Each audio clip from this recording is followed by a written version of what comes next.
This, once again, is Matters Arising. Coming to you live from the Abuja studio of KAFTAN TV. Matters Arising is the flagship talk show of KAFTAN TV that features in-depth discussions and analysis of trending national and international issues as done by our team of broadcast journalists. My name is Dayo Omoogun. And I'm Maucauley, Hunohashi, saying thanks for being there. It's always a pleasure to connect with you. I am Oriri Richard. Good evening. Now, our promise stands tonight that we expect that we have an interactive, incisive, conversational show which includes you. So beyond just watching, we will look forward to having you be a part of this conversation as you make your calls on 080-299-38365. That will be put on the screen in the course of the show, and so that you can also put across your own contributions. And as you do this, we'll have a wholesome, holistic, beautiful show together. You're welcome. Divine. And so we will be going to take our news roundup from Divine Okechukwu. But just before that, guess what? Have you watched that politicians generally have slogans by which they stir up their followers and ensure that they are able to carry them along, they are able to whip up whatever sentiments they'd like to put across? Absolutely. Exactly. And so I would like to let's take a look at some of the ones that we're familiar with, particularly from the West, where we borrowed our presidential democracy from. You'd recall that one of the things that really moved people, particularly young persons and the blacks, the vulnerable, the people who were thought of as not part of the system, one of the things that really stirred them up to follow Barack Obama was the slogan, "Yes, we can." Which other ones do you recall? Slogans actually by politicians encapsulates your persona and your vision. Yeah. Put together, it's just like a nanotechnology. You know, everything that you have, like a mission statement, vision statement. Yes, correct. And your persona are encapsulated in one small place. And slogans are supposed to be catchy and memorable.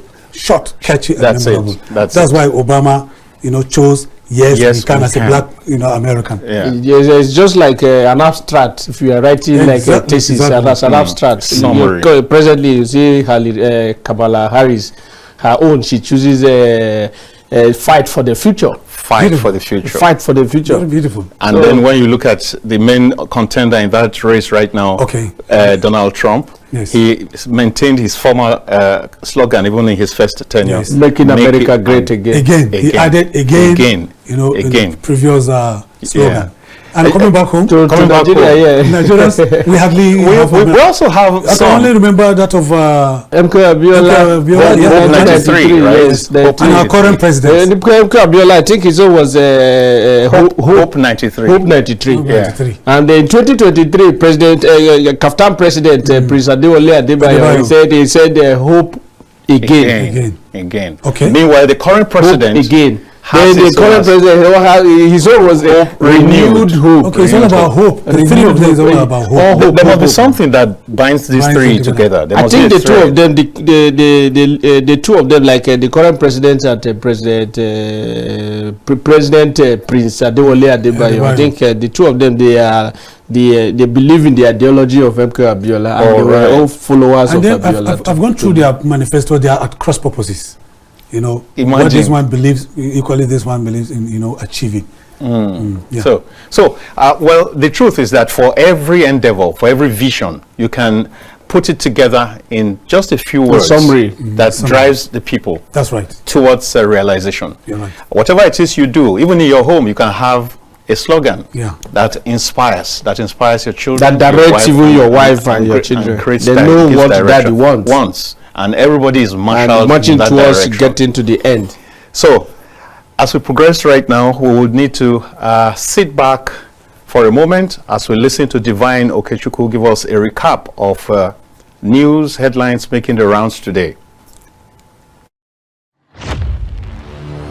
Justice Olukayode Ariwola, the 22nd Chief Justice of Nigeria, has officially retired from service upon reaching the mandatory retirement age of 70. Justice Ariwola was appointed to the Supreme Court bench on November 22, 2011, and later became the substantive CJN on June 27, 2022, following the resignation of his predecessor, Justice Tanko Mohammed.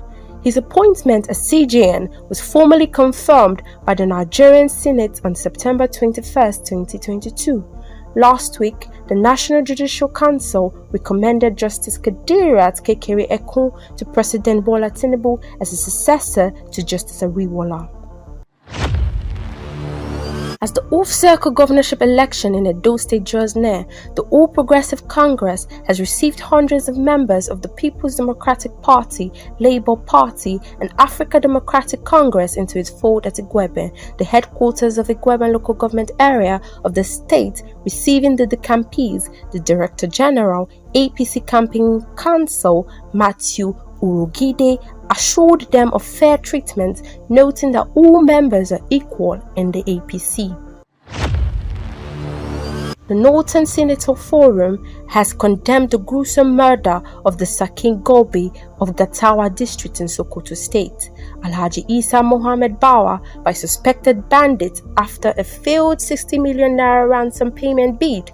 The forum, in a statement by its chairman, Senator Abdulaziz Musa Yar'Adua, in Abuja on Thursday, commiserated with the family of the deceased and urged security agencies to bring the perpetrators of the dastardly act to justice. Meanwhile, thousands of mourners on Thursday held a special funeral prayer for the late district head Isa Mohammed Bawa in absentia. Bawa, who was kidnapped alongside his son while returning from Sokoto, the state capital, over 3 weeks ago, was reportedly killed and buried by his abductors.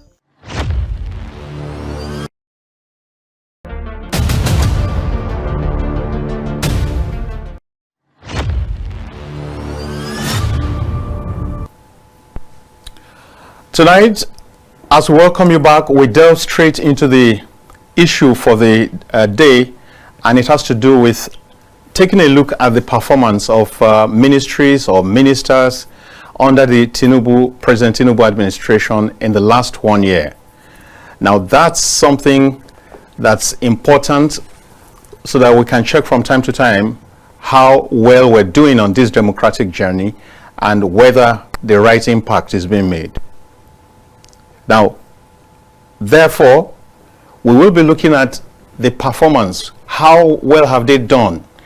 Because this is a role that is important and enshrined in the Constitution even for the media as watchdogs, and a role also that's very critical for us as citizens to hold our public officials accountable. And then it's also important to find out now from the promises made, can we match them? From the mandates that were given, can we match them with the realities on ground? Have we identified any gains? Have we identified any shortcomings? Are there areas to be improved upon? Are there things to consolidate? Are there areas that things need to be done differently? What exactly do you think we should be doing now? Are there any of those ministers that deserve some praise, that deserve some compliment, that deserve some commendation? Are there others that the president should be considering chucking out of the team? These are some of the things that we will be looking at this evening, and we invite you to be a part of this, as we believe that this has to do with every single person in this country, and this is your chance to express yourself. Who knows, the president might just be watching, because we do know that KAFTAN TV is a darling station of this nation today. And so, having said that, now, well, Dayo, holding our political leaders accountable is inevitable, because In the first place, they are there to make life better. Yeah. You know, it is an elective office. You threw your heart in the race because you have something better against your opponents. And the person that has been there, you've seen what you have done, and you said, no, what they are doing is not good. We have a better manifesto. So holding them accountable is definitely inevitable. And I don't blame Nigerians that are echoing, calls for reshuffling of the cabinet of President Bola Ahmed Tinubu, because it's been 1 year. When you take a cursory look at, the MDS, particularly the ministries, and then you begin to itemize and you begin to ask yourself, what is the Minister of Blue Economy doing? People don't know, even though it is a brand new ministry being headed by a former governor, Ade Boyega, Now, you begin to wonder, what are they doing? I've interviewed a young man who is an undergraduate in the university, one of the Ivy League universities in the country. And I asked him, there's a demographic that represents you as a ministry. You are a young person. What is the name of the Minister of Youth Development? And the guy told me point blank that he does not know. He is even unaware that there are two ministers. There is a Minister of State. He doesn't know the two of them. What does that tell you? It tells you that there is general, spectacle of complacency on the part of many of the ministers. I just decided to mention one or two. In actual fact, there are quite a number of such ministers that the generality of Nigerians are not familiar with, either because their activities have been on a very low key, or because they generally don't connect with the people. And I do not think that this is how it ought to be, because you just talked about blue economy. In that same ministry, it used to be called Ministry of Transportation, but it was broken into blue economy and transportation. Now, if you go to the flip side, the other side of that same ministry, the transportation side, is as quiet as a graveyard also. And reports have it that the minister is even shy of the press. I mean, and would have even events that he personally does not attend, or he sits out to his officers like the permanent secretary and all that. So how do you want to make an impact in 1 year? So, because when people say that the government ought to be given a lot more time, even if you are given 7 years, some people will still not make an impact. I think that ministry, blue economy, I think is one of the most vibrant ministry in Nigeria today. That's what's supposed to be. That's what it's supposed to be. Yeah. But just that I think the person occupying that seat doesn't have any knowledge about the ministry, because, like you said, some department from Ministry of Transportation was cut off and joined to it. Then if you go to Ministry of Agriculture, like Department of Fishery was equally cut off and added to the Ministry of Blue Economy. That blue economy is the most vibrant ministry. It's a powerful place. If you want to talk about seaports in this country, is under that ministry. Yeah. And looking around Nigeria today, going to Lagos, Port Harcourt, and some of these water riverine areas, you will see that even foreigners in this country, they are creating personal seaport in Nigeria, where our custom officers, even Navy, they don't even have access to. Like China, for example, they have seaport in Lagos. Yeah. Presently now, Dangote, the billionaire of Africa, the richest man in Africa today, where he built his refinery, there's a private seaport. Nobody knows what he is bringing into the country. And nobody knows what he's taking out of the country. And no custom officer is stationed there to even generate revenue from that department. So I think the Minister of Blue Economy have to sit up. It's just one out of many. It's just one out of many. In addition to what Richard said, countries are lucky. Countries that are littoral by nature. That's what I mean, littoral. Yeah, around the naturally, providentially created, along the coastlines. Nigeria is one. It's not landlocked. It's not. There is so much. Apart from the seaports he talked about, there's the biodiversity and the ecosystem. Serious one. Nigeria can tap from the viability of that endowment. And you know, we have not seen any explanation or harnessing of that natural resources for economic benefit that will accrue to the country by way of internally generated revenue and foreign exchange earning. I think some effort is being made. It's just that it's not enough. Why must he shy away from? We have not seen anything. Let me tell you, if you are, there's a saying in German that if you are achieving and you shy away from the media, you end up like the man who winks in the dark. In the dark, exactly. Nobody knows. You're doing so much. You're winking. You're doing so much, but you are grossly underreported. Yeah. So I think that this is an opportunity for us to really, as Nigerians, not just as media people, there are a few persons who also deserve some flowers among the ministers, who deserve some accolades, and I think that we should use this opportunity to also say, like everybody can. Nobody can say you can't miss out. We have a first caller. Okay, let's take this call then. Hello. Hello. Yeah. Good. Hello. Yeah. Good evening. What's your name and where are you calling from? My name is Ola. I'm calling from Lagos. Yes, please go ahead. Let's have your contribution. The volume. Can you reduce the volume of your TV set, please? It will make. Yeah. Am I okay now? Better. Yeah. Yeah. So I really, love the topic. We are handling this evening. That I will say that this on a lighter note. That your panel, please, let us be having a picture of female too. I think it always make that combination of male and female because your part is very interesting and make it worthwhile. So that's just me. I should keep that in. But having said that, I want to say that if they are going to start to look at the performance of ministers, for me, this is my opinion. I don't know which one I'm going to pick from. Whether I'm going to pick from the sports minister that just performed hopefully of events, or that will be pick for. That's another great point. Press and hold it. Any other minister, but I think what we should be looking at is what does the head look like?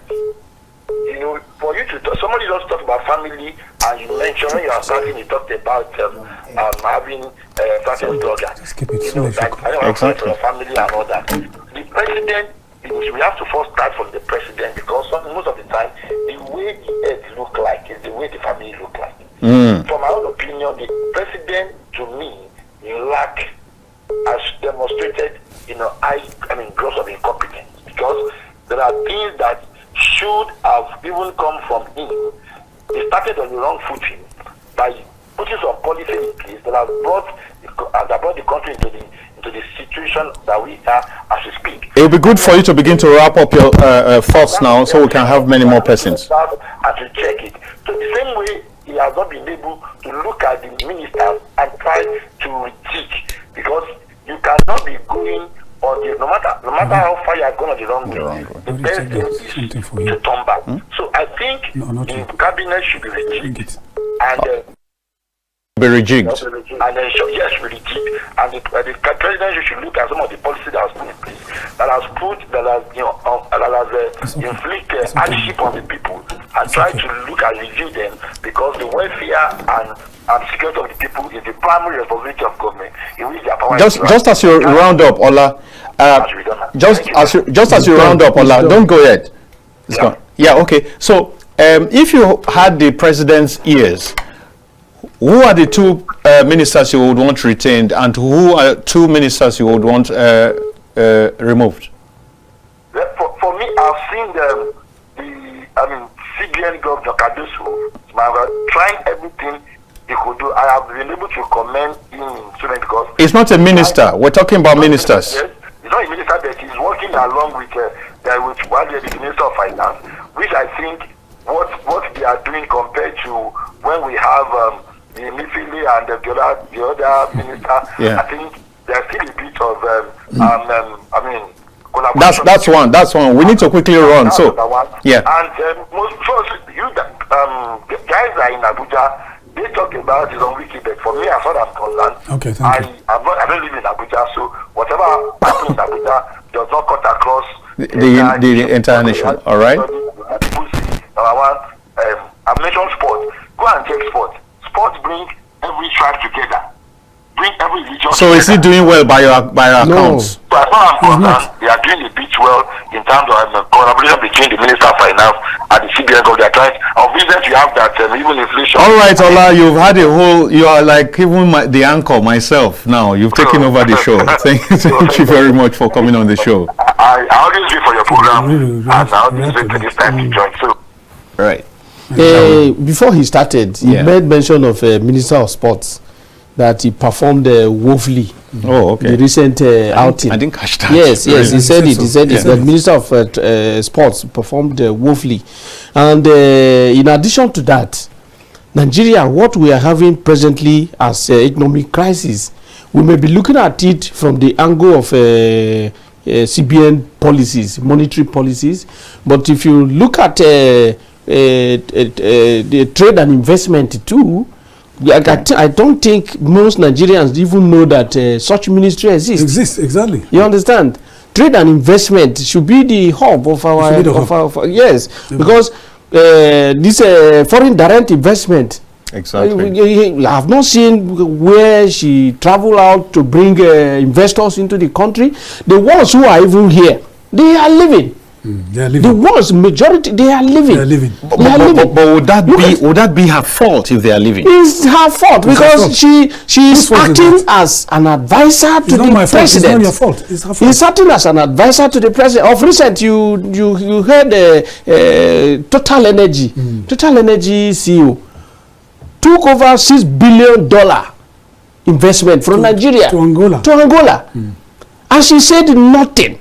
She did nothing to suppress this man to retain this. We cannot be too sure that she said nothing. No, we did not hear anything from her. No comment from her. There was no comment from her.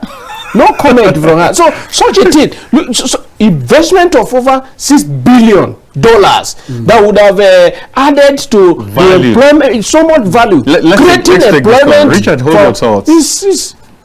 Hello, good evening. Now we lost that call. Yeah, please go on. So we have a lot is happening that side. Like the last caller said, Minister of FCT, as we are talking about the bad performance of other ministers, there are ministers that have performed wonderfully well, like FCT minister. If you ask me to pick 1 to 3 ministers that should be retained, I'll pick FCT minister, I'll pick Minister of Works, and I'll pick Interior Minister as well. Correct. That's the general. In addition, if you still ask me to add, I'll add aviation. Exactly. Aviation is doing wonderfully well. Aviation is doing very well. Can you take that to 7? I can't take it to 7. I can't take it to 7. If you see our health, I can say health is the worst. Health. If you count the number of deaths recorded in Nigeria this year alone, is the highest in the history of this country. Number of deaths is as a result of no common first aid treatment in most our local communities. And Richard, if you remember, there was so much hype about the appointment of the Minister of Health. Yeah, when he appeared for screening, he has some pedigree. They said he had some. You may have paper. He's a global player in the health sector. He has performed so woefully. Yeah, but see, because I like to have a balanced analysis as much as possible. Are we saying, for example, that in what way can we link some of these deaths directly to the Ministry of Health? I know for example, I know for a fact that they are churning out a few policies right now, for example, to slow down the immigration of medical personnel, which is to say they also realize that we're losing too many medically qualified people, and we need to put some restraint on that. And so I think that that's a good step in the right direction, even though there are several other things that need to go with it. Is it by compulsion? It's not by compulsion. Yes. What are those incentives? What is the attraction? Exactly. Any medical personnel that you see staying back in Nigeria, he or she is doing it, born out of patriotism. sheer patriotism. Or lack of opportunity. Abroad is greener. Yeah. The pasture is greener outside Nigeria. You know it and I know it. Clearly. Every sector you talk about. If you ask 1 to 10 medical doctors in Nigeria, everybody why would you like to leave Nigeria? He will tell you that the environment is not conducive for them to practice. Exactly. The environment is not conducive. So it's up to the government to do a whole lot, and that's the minister. So let's take this and make progress thereafter. Yeah, hello. Hello. Yeah, what's the name? Can you take that again? I'm Ibrahim from Taraba. Good. So quickly put your thoughts across. Okay. My thought on the ministerial, on the Tinubu's cabinet. If I can rate the performance in 100%, I would just rate them like 10 or 20%. Wow. Why? Can you support that? Because none of them is performing what will bring about development. No. That's very sweeping. I mean, when you say none of them, that's like zero now. All the policies they are bringing are policies that will not respond to tomorrow's problem. They are bringing policies that will just respond to yesterday's problem. Everything has been modernized now. None of them. They are just using embezzling public funds. Nothing that is developing. I hope you have evidence for that. That's his opinion. It's not KAFTAN TV opinion. Now, so let me take the study of Ministry of Defense. Of Defense, all right? Yes, Ministry of Defense. All those people, the key stakeholders that Tinubu picked there, from the Minister of the Defense, the Minister of State of the Defense, talking about the Minister of State of Defense, how will somebody that is state who manage insecurity in the state to say that he will be a Minister of State for Defense to manage the whole country?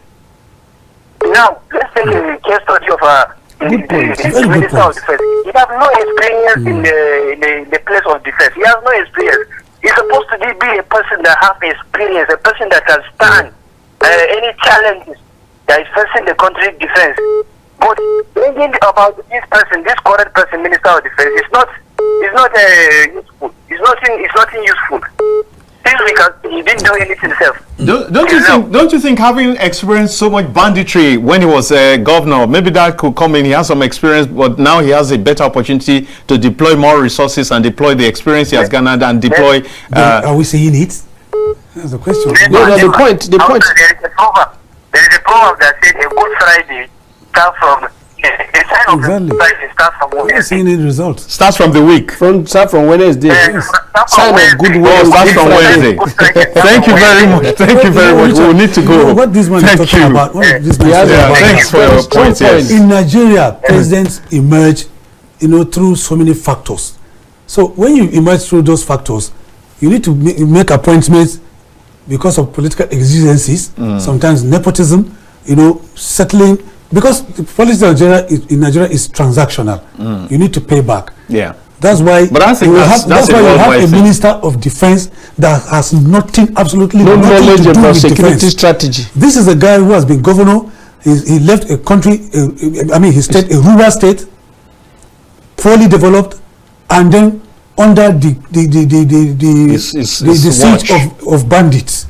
Now you promote him as the Minister of Defense to oversee the entire country. That's exactly what this man is That's what the man is saying. Let's call a spade for goodness sake. To be sincere, if you were to appoint a Minister of Defense in a country that all of us, every one of us, even before our president emerged as president, we know very well that we have security challenges.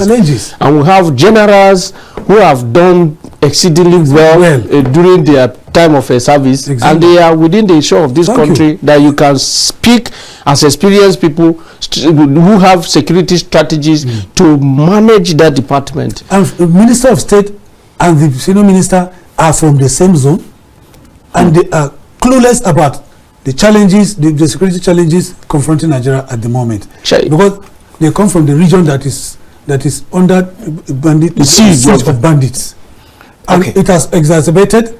It has remained unabated. So clearly, we've identified, I mean, the people have identified a number of persons who they would want to see, whose backs they will want to see. Nigerians know minister that should go. Yeah, that's what they're saying from the number of calls that we've had. Let's take this one also. Hello? Hello? Yeah, good evening. What's your name? Good evening. My name is Prince from Abuja. Prince from Abuja. Prince. Yeah. Can you reduce the volume of your TV set? I've even muted.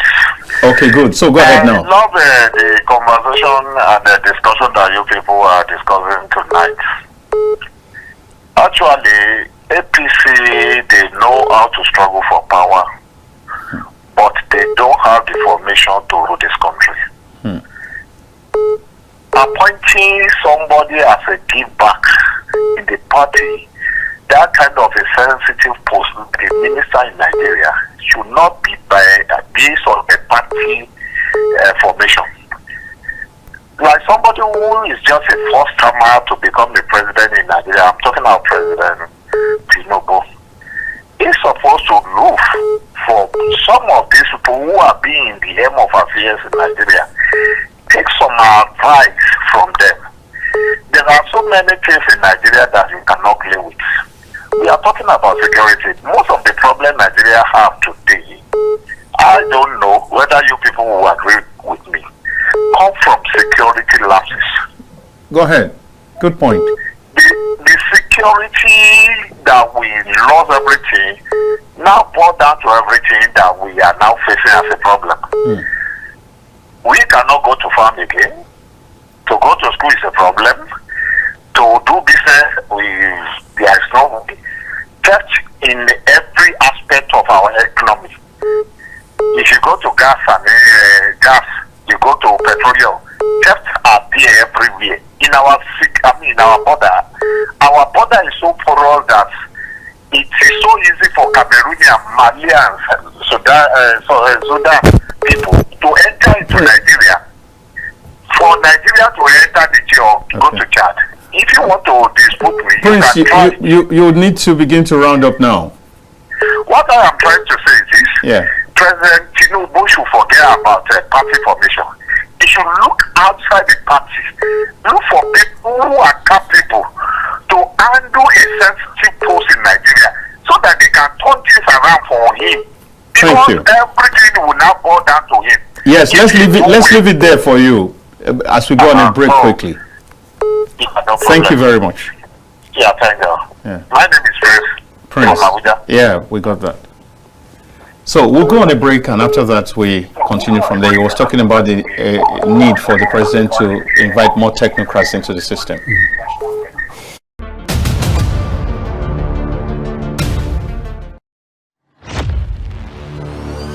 Do you want wider patronage of your goods and services? Do you want your goods and services to have traction? Do you desire to make more sales and increase your return on investment? KAFTAN TV has got you covered because you can achieve all this with reasonable amount of money. With modest charges, we are the best around here for advertising and product promotion. Whatever you want to say it for us on KAFTAN TV. We are a global multimedia platform aimed at positioning the African viewpoint on Startimes channels 480 and 124 and free-to-air NIGCOMSAT channels 12518. Symbol rate 29500. With crystal clear digital signals, we reach no fewer than 54 million viewers around the world. For advert bookings and sponsorship of programs, please call Silas on 081 615 19559, Khadija on 070 713 72115, or Ruben on 080 234 47703. KAFTAN TV. Imagine a beautiful world.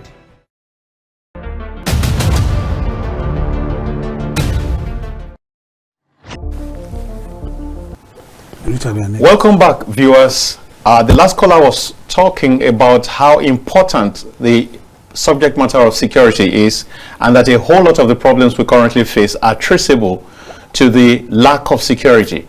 And so would progress from that point. The last caller made a very valid point, because security generally is not just about criminal coming to either through assassination, coming to steal from your house, and that is not just security. What we call national security cut across everywhere.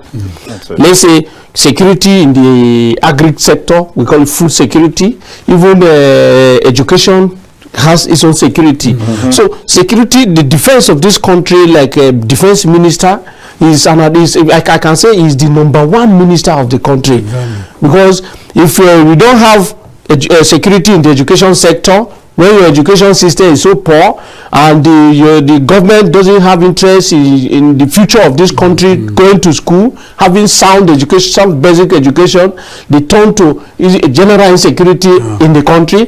If agri department, the Ministry of Agriculture, they are not doing well for food production, for the country to have food surplus, to feed the masses, they will have another insecurity in that department, even the health department. So security generally is key to every nation. Like US, they don't play with security, and that is why, as the Democratic Party chooses Kamala Harris, they're looking what to see the security of the country, and they have to go and pick somebody that has security background, which is Tiwes. Do you understand? He has served in America for 24 years as a military officer. And after that, you look at the security of the country, that was very key. He went again as a teacher to train the future of America from that angle. And as a coach. And as a coach of football, giving them courage, giving them hope that you can do better, putting them through. So security of this country is key, like you rightly put, the borderline of this country, especially the northern part of this country. I have been saying it. If you go through the western part, it will be very difficult for anybody to come into the country through the land border.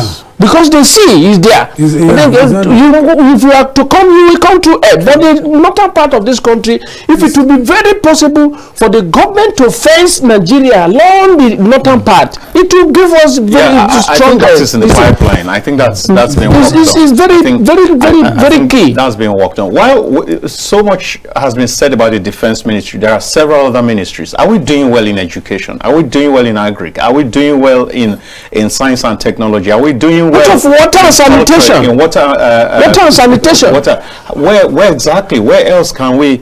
I mean, education is very paramount. Very paramount. Water. Do you know that the Federal Capital Territory, from where we are broadcasting, there are so many homes that are not connected to water. Pipe-borne water. Plenty, yeah. For decades. And this is the seat of government. This is the Federal Capital Territory, where you have all the senators, all the ministers, even the president resides here. Yeah, but they have. They do have. But we're supposed to have equal opportunity in terms of basic infrastructure. By the way, the FCT should be a pace setter in terms of facilities. In the central business district, there is open defecation close to the villa. So if you are talking about sanitation, so there's a failure of leadership across the gamut. You're talking about a Federal Capital Territory. Let me help you. In FCT here, out of the 36 states of the Federation, FCT have the highest number of boreholes in private homes. Exactly. The highest number of boreholes. There is no how you will go from every kilometer. You see borehole drillers in private homes. There's no how you build your house in Abuja without drilling borehole to serve you, because you have it at the back of your mind that your government will not provide water for you. And geologists have been warning that futuristic. Yeah, yes. Problems. Now, at this point, I think that what we should be doing is recommend what should we be doing next. Are there areas that should be consolidated upon? Are there areas that needs improvement? Are there areas that should be jettisoned entirely? Are there persons who the president should consider? Some of the callers have hinted at that. Are there areas where new fresh ideas should be introduced? Let's take this call and then we can go to address. Hello. Hello. Yeah. Good evening. Good evening, sir. Yeah. Come on, quickly. Let's hear you. My name is Gerard Flight. Gerard what? Gerard. Gerard Flight. Well, Gerald. 30 seconds. Yeah, go ahead. 30 seconds. And you're calling from where? Hello, Gerald. I don't know what happened. We've lost the caller. I don't know what happened. Another ministry that is my major concern again Yes. is Foreign Affairs. Foreign Affairs. Tuga. Foreign Affairs Minister. How many countries do we have in this world that Foreign Affairs Minister have no helping hands? We don't have ambassadors. No ambassador for more than 1 year. And he could not go to the president to advise the president, I need helping hands in these countries. No, I say that we cannot jump to such conclusions. If he goes there, we will not be there. No. But the fact that we don't have ambassadors is a cost for concern. Yes. It might not necessarily be his. It's his responsibility. It's his responsibility. It cannot be everywhere. And the president has It cannot be everywhere. Yes, but that's glaring. across the table. Glaring that we don't have ambassadors. Clearly, that's true. That calls for serious concern. Serious concern. Because the president needs to be represented. Look at the outing. The outing. Nigerians outing. This athletic and something that they went. One of our player went to hire borrowed a motorcycle. What should be the responsibility of a foreign affairs ministry? If we had the ambassador that should be in that country would have taken the responsibility of resolving that problem on behalf of Nigeria. Now the global image of Nigeria was dashed on the board. Do you know even the ongoing DNC, Democratic National Convention in the US in Chicago? Prominent Nigerians were invited, including Peter Obi and former Vice President Osibanjo, but there was no ambassador that would receive them to be part of the delegation that will appear at the DNC. Oh my God. Our cultural diplomacy is zero. Cultural diplomacy is zero. There's a whole lot clearly that needs to be looked at. As we take this call, and then maybe we'll begin to wind down after this call. Hello. Hello, good evening. Yeah, good evening.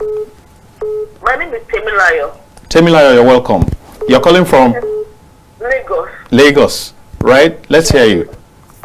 Been listening to you, and I really want to appreciate what you've been doing so far. Thank you.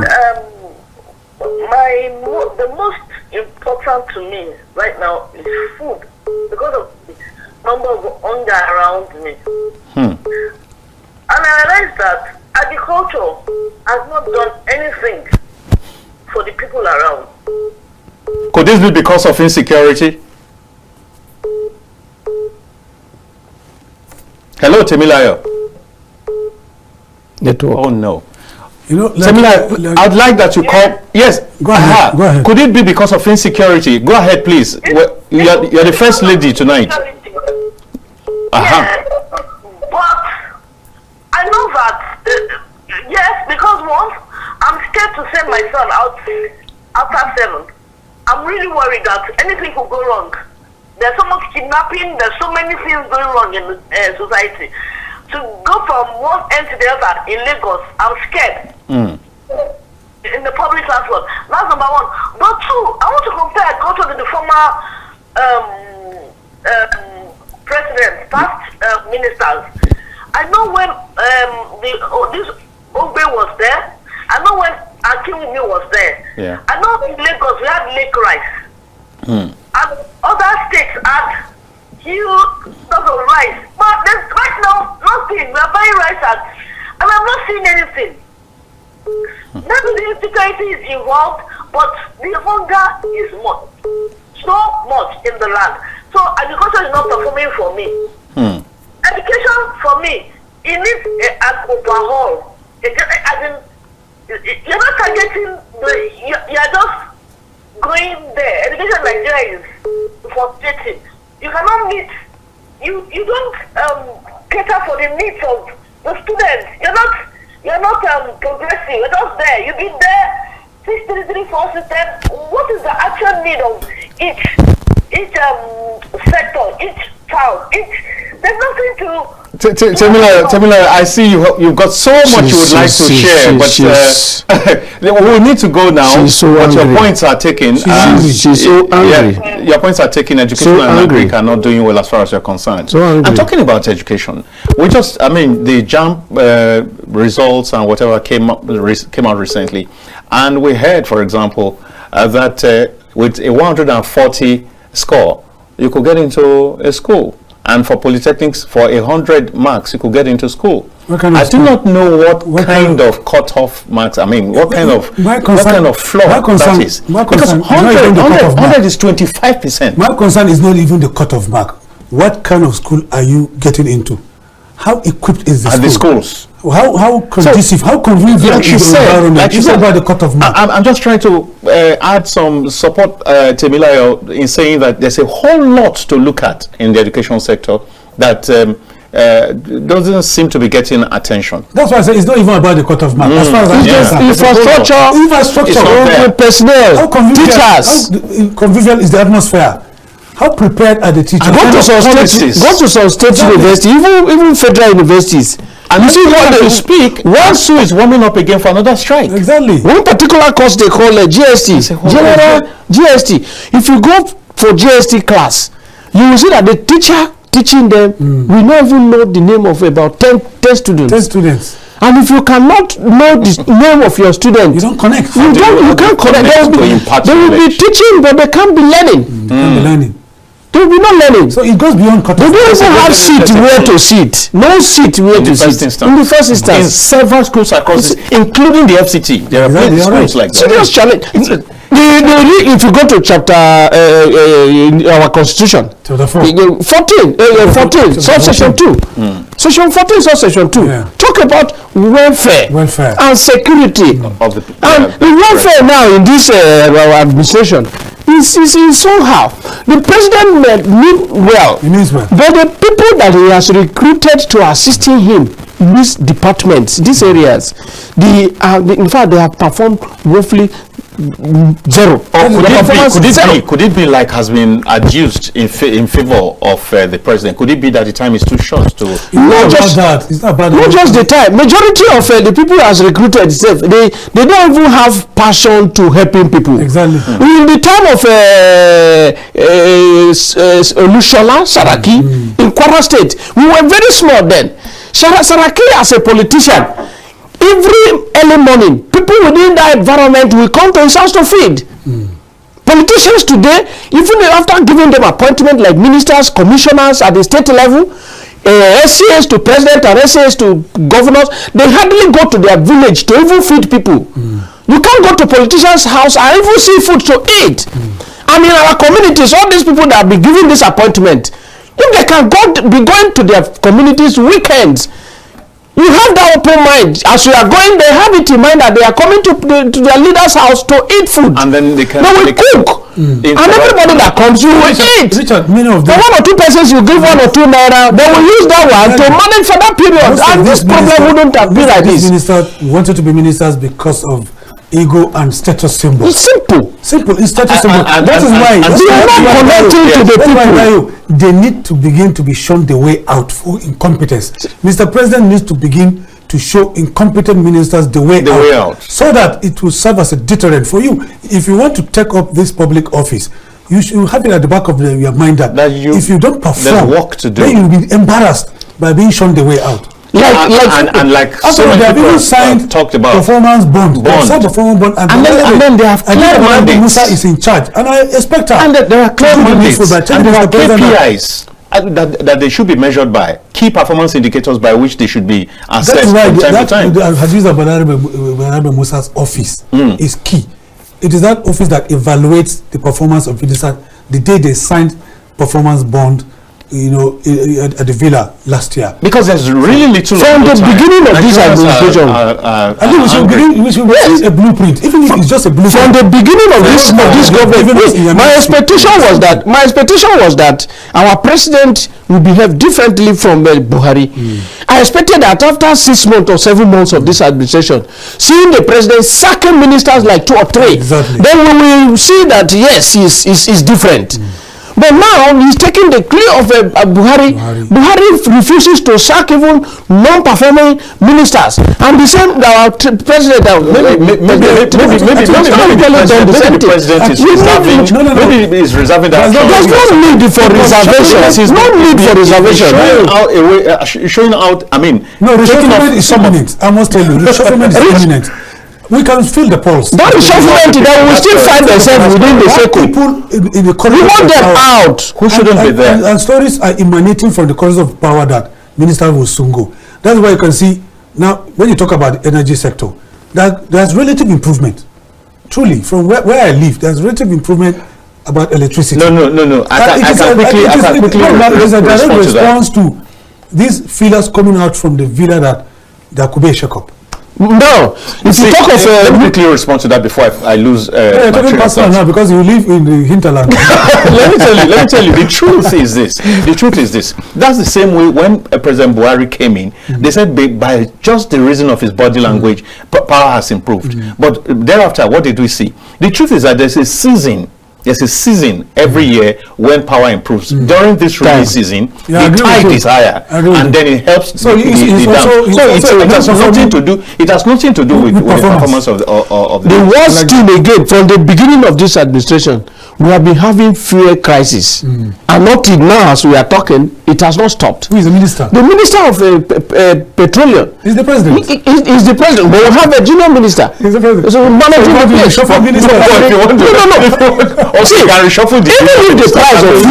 the price of fuel is high, Nigerians want it available. Exactly. Even if it's 2,000 per liter, they want the availability is what Nigerians want. Regulate their movement. Yes, I agree with you. The availability is what Nigerians want. But the minister have not done anything to see that there's fuel available in all parts of the country, including FCT. And thereafter, we'll begin to wind up. Yeah. Good evening. Hello. Good evening, sir. Yeah. Good evening. What's your name? I'm Ben, calling from Benue. Ben from Benue. It's Go ahead. Regular caller. Thank you. I hear you're a regular caller. Thanks for. The program is so interesting. Thank you. Thank you. So I wish you should keep it up so that some of us can reach, some people may hear us. Yeah. Like so what the guy was saying, I was so happy. Like during Buhari time, look at what Ngige as the Minister of Education was doing, and he was not sacked. During his time, it was strike, and he said to show that he was not capable to be in that place. Minister of Labour, you mean? Yeah, go ahead. And Minister of Labour, thank you, sir. Yeah. So you can see what Oga is saying. They will give somebody appointment, and people cannot go to his house. When you go, they get his lock. He said sure that the man is not even assisting the president. For you being there is to assist the president. Then when you have people around you, you know that yes, you can still give support to the president. But then people don't come through to you. You don't encourage, you don't give anything. So you are even failing the government. Yes. Like the and that's a wonderful opportunity to also feel the pulse. And get feedback. Yes. The second one is that when you people were talking about security, we have army, we have the effort there, but they say bandits, they will still give money, and the efforts are there. Then what's their work? Being an effort, and the aircraft is there to go on air and see where those people are hiding in the bush, but they don't do that. We can see sometimes when they hold them, you see the guns, they are using a military gun, and they are not doing anything about that. You imagine where did they get those guns from? Wow. So please, we should look at the what that man was saying about it, and the Nigerian borders are open. You cannot go to Cameroon and be free and be working anyhow. But in Nigeria, people work everywhere. They just come in. From different countries to Nigeria, they work anyhow. Right, thank you so much. Thank you very much. Thank you. Yeah, maybe because we're the big brother. We're the big brother. As we begin to round up right now.